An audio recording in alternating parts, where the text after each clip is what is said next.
Hello everyone, welcome back to my new video. अब साल खत्म होने में एक हफ्ते बाकी हैं और मैं आ गया हूँ रिवाइंड वीडियो लेकर। तो इस वीडियो में हम बात करने वाले हैं कि 2024 कैसा था हमारी इंडियन क्रिकेट टीम के लिए। हमारे इस साल की शुरुआत हुई साउथ अफ्रीका के साथ 2 टेस्ट सीरीज की, जहां पे एक मैच साउथ अफ्रीका ने जीत लिया था, तो दूसरा टेस्ट साउथ अफ्रीका को हराकर हमने 1-1 से ये सीरीज को ड्रॉ कर दिया। उसके बाद अफगानिस्तान के साथ हमारा 3 मैच का T20 सीरीज था, जो कि हमने 3-0 से बड़े आराम से जीत लिया। उसके बाद इंग्लैंड आई इंडिया 5 मैच का टेस्ट सीरीज खेलने। ये टेस्ट सीरीज हमारे लिए बहुत ज्यादा इंपॉर्टेंट थी और हमने उसी तरीके से खेला।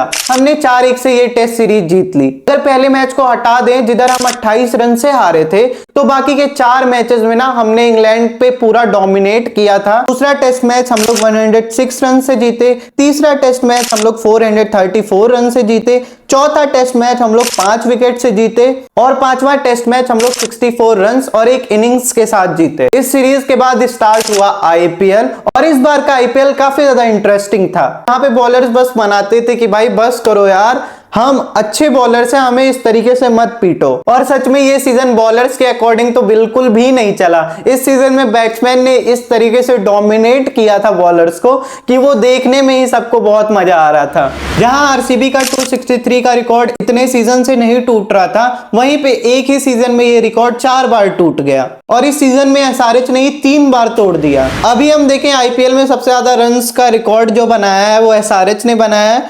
287 रन बनाया। उसके बाद 277 रन बनाया। उसके बाद आती है केकेआर 272, उसके बाद फिर आती है एसआरएच 266 और उसके बाद फिर आता है आरसीबी का वो रिकॉर्ड 263 रन का। और इस सीजन विराट भाई की हमें सेंचुरी देखने को मिली आईपीएल में और फाइनली सबको ये लगने लगा कि अपने कोहली भाई वापस फॉर्म में आ गए हैं। और यहीं पे चीजें नहीं रुकी, फिर इस साल भी हो गया आईपीएल का सबसे बड़ा कंट्रोवर्सी, आरसीबी वर्सेस सीएसके का मैच। ये मैच कंट्रोवर्शियल इस वजह से हो गया क्योंकि जो टीम जीतती वो क्वालिफाई कर जाती प्लेऑफ्स के लिए और आरसीबी ये मैच जीत गई। अब मैं तुम लोग को बता दूं कि ये मैच हारने जीतने की वजह से कंट्रोवर्शियल नहीं हुआ था, ये मैच इस वजह से कंट्रोवर्शियल हो गया कि जैसे ही आरसीबी ये मैच जीती, आरसीबी के प्लेयर्स, फैंस सबने बहुत एक्साइटमेंट के साथ सेलिब्रेट किया और ये देख के सीएसके के फैंस बहुत ज्यादा ट्रिगर्ड हो गए कि ये लोग इस तरीके से सेलिब्रेशन क्यों कर रहे हैं। आरसीबी ने इस तरीके से सेलिब्रेशन इस वजह से किया था क्योंकि एक टाइम पे आरसीबी बॉटम पे थी पॉइंट्स टेबल के और वहां से सीधे क्वालिफाई कर जाना वो बहुत बड़ी बात थी। और तो और 1% ही चांसेस थे आरसीबी के लिए क्वालिफाई करने का और आरसीबी ने वो कर दिखाया। आरसीबी के फैंस इस वजह से भी गुस्सा थे क्योंकि थाला ने किसी भी प्लेयर से हाथ नहीं मिलाया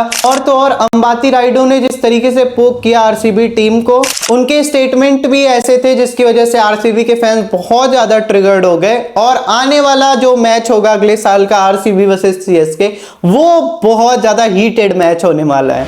और उसके बाद हुआ आईपीएल का फाइनल केकेआर वर्सेस एसआरएच के बीच में। ये मैच केकेआर ने बड़े आराम से जीत लिया और तीसरी बार केकेआर ने ट्रॉफी जीत ली। आईपीएल के कुछ ही दिन बाद T20 वर्ल्ड कप स्टार्ट हुआ। हमारा पहला मैच स्टार्ट हुआ आयरलैंड के साथ, तो हमने आयरलैंड को पहला मैच हराया और लास्ट मैच साउथ अफ्रीका को हरा के हम वर्ल्ड कप जीत गए। अरे इसके बीच में मैं बता देता हूं हमने कैसा खेला। हमने पाकिस्तान को, जो मैच हम पाकिस्तान से ऑलमोस्ट हार गए थे, वो मैच बुमराह की मदद से हमने जीता। उसके बाद हमने ऑस्ट्रेलिया से बदला लिया 2023 ओडीआई वर्ल्ड कप का और फिर फाइनल में जो मैच हम साउथ अफ्रीका से ऑलमोस्ट हार गए थे, वो मैच साउथ अफ्रीका से जीतते हैं और हम जीत जाते हैं T20 वर्ल्ड कप। इस T20 वर्ल्ड कप की सबसे अच्छी बात ये थी कि हम पूरे वर्ल्ड कप में अनबीटन थे। वर्ल्ड कप जीतने के बाद टीम इंडिया वेस्ट इंडीज से इंडिया में आई और जिस तरीके से हमने सेलिब्रेट किया इस T20 वर्ल्ड कप को, आपको देखकर मजा भी आ जाएगा एंड मैं कुछ फोटोज भी लगा दे रहा हूं, आप देखो।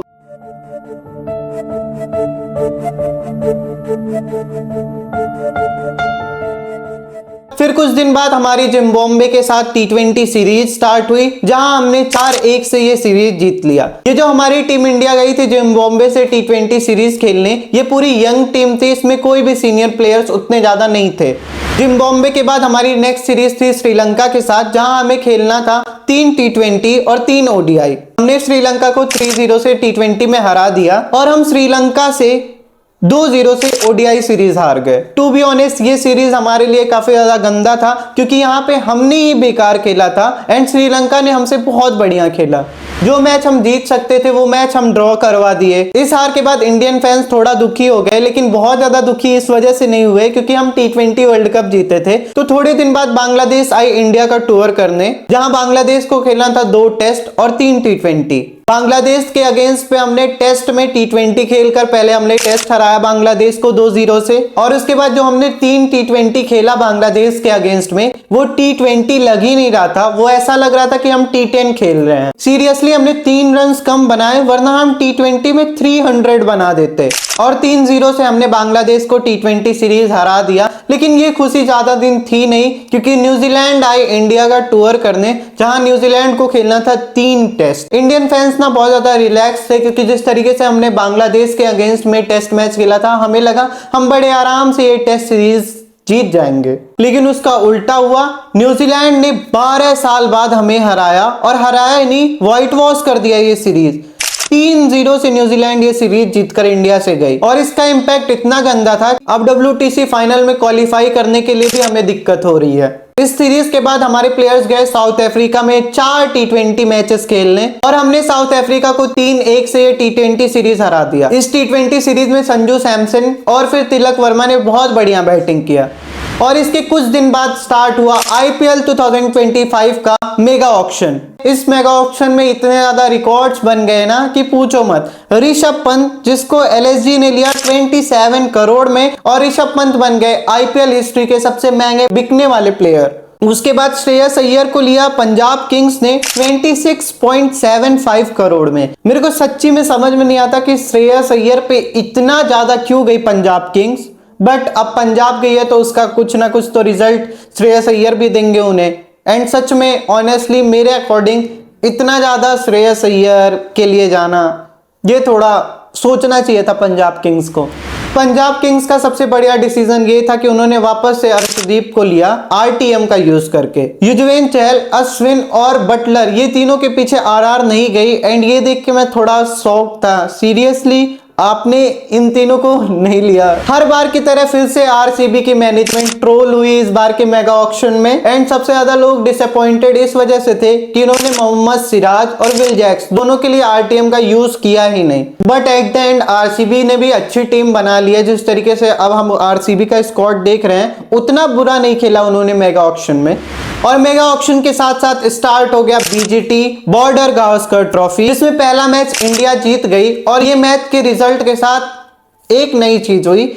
मिचेल स्टार्क वर्सेस यशस्वी जायसवाल के बीच में एक कंट्रोवर्सी स्टार्ट हुई, और ये कंट्रोवर्सी इतनी हो गई है कि अभी के BGT में भी इसका इंपैक्ट पड़ रहा है। इसमें हुआ क्या था, यशस्वी जायसवाल ने बोल दिया था मिचेल स्टार्क को कि आपकी बॉल काफी स्लो आती है, एंड नेक्स्ट बॉल पे मिचेल स्टार्क को 6 मार दिया। दूसरे टेस्ट मैच में मिचेल स्टार्क ने यशस्वी जायसवाल को आउट किया, एंड आउट करने के बाद जिस तरीके से सेलिब्रेट किया, ये देखने के बाद हम सबको पता चल गया कि ये टेस्ट सीरीज काफी ज्यादा इंटरेस्टिंग होने वाली है, मिचेल स्टार्क वर्सेस यशस्वी जायसवाल को देखने में। और दूसरा टेस्ट मैच और ज्यादा इंटरेस्टिंग हो गया, क्योंकि हमें फिर से एक और चीज देखने को मिली, Mohammed Siraj versus Travis Head. इन दोनों के बीच की लड़ाई इतनी ज्यादा आगे बढ़ गई कि लोगों को प्रेस कॉन्फ्रेंस में आके बताना पड़ा कि उसने मेरे को ऐसा बोला तो मैंने उसको ऐसा बोला, नहीं ट्रेविस हेड ने मेरे को ये बोला तब मैंने ऐसा किया। बहुत ज्यादा हीटेड मूवमेंट हो गया है। और फिर तीसरा टेस्ट मैच ड्रॉ हो गया, लेकिन तीसरा जो टेस्ट मैच था हमें देखने को मिल रहा था कि प्रॉपर लोग प्लेयर्स काफी ज्यादा एग्रेसिव हो रहे थे, वो एग्रेसिव क्रिकेट देखने को मिल रहा था। लेकिन बारिश के चलते तीसरा टेस्ट मैच ड्रॉ हो गया। अब इंडिया के 2 मैचेस बाकी हैं खेलना ऑस्ट्रेलिया के अगेंस्ट में, और ये 2 मैचेस ही बताएगा कि हम वर्ल्ड टेस्ट चैंपियनशिप का फाइनल खेलेंगे या नहीं। क्योंकि इंडिया अगर इन दोनों मैचेस में से एक भी मैच हारी तो WTC फाइनल के लिए हम क्वालिफाई करना हमारे लिए बहुत ज्यादा मुश्किल हो जाएगा।